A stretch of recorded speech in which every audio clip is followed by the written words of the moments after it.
Le 24 août 1914.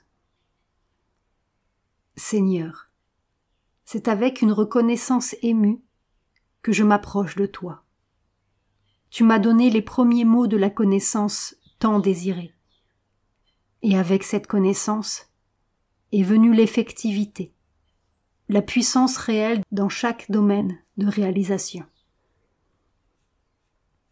Ce n'est qu'un début, ce n'est pas un accomplissement, mais le chemin s'ouvre visible et droit. Il n'y a plus qu'à le suivre. Le voile s'est déchiré en réponse à l'effort modeste, mais tout-puissant, des jours obscurs. Permets, Seigneur, que la route se soit éclairée de même pour tous, et qu'après avoir vu clair en nous-mêmes, il n'y ait pas de nouvelles difficultés pour que la connaissance devienne consciente chez les autres. Malgré tout, si grand soit-il, l'être humain est limité, pendant longtemps tout au moins, par le fait qu'il est humain, et que, même s'il est en rapport avec l'immensité, cette immensité se traduit dans sa conscience extérieure, sous l'angle de sa personnalité propre. Il lui est très difficile de ne pas avoir en quelque sorte la perspective oblitérée partiellement par son propre point de vue. Mais ces derniers obstacles doivent être surmontés, renversés définitivement, afin qu'ils ne puissent plus surgir à nouveau. Il faut que le chemin soit entièrement libre et que la connaissance entrevue soit fermement établie.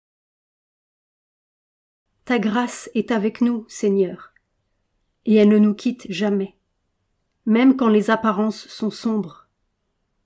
La nuit est parfois nécessaire pour préparer des aurores plus complètes. Mais peut-être, cette fois, nous as-tu mis en présence de l'aurore qui ne cesse point. Reçois les offrandes de notre ardente reconnaissance et de notre soumission intégrale. J'ai su que ce cahier se terminerait sur la clôture d'une phase de l'existence spirituelle. C'est ce qui se passe, en effet. La lumière s'est faite, le chemin s'est ouvert. Avec un salut reconnaissant au passé laborieux, nous allons nous élancer sur la voie nouvelle largement ouverte par toi devant nous.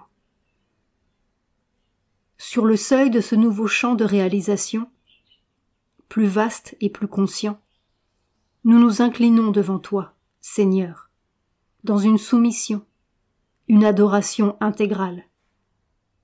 Nous nous donnons à toi sans réserve. Une fois de plus, c'est toi qui vis en nous, et toi seul.